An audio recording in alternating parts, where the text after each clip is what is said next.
Acabei de sair do colégio e percebi uma coisa que muitos pais ainda não enxergam. A maioria dos pais se preocupa muito com as notas dos filhos. E isso é importante, mas existe uma qualidade que vem antes de qualquer boletim: a responsabilidade.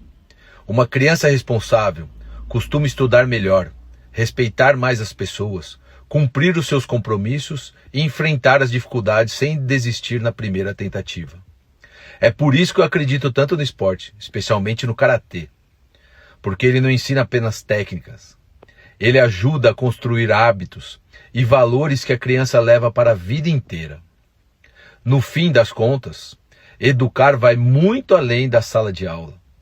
E na sua opinião, qual é o mais importante ensinar para uma criança? Disciplina, respeito ou responsabilidade? Escreve aqui nos comentários. Os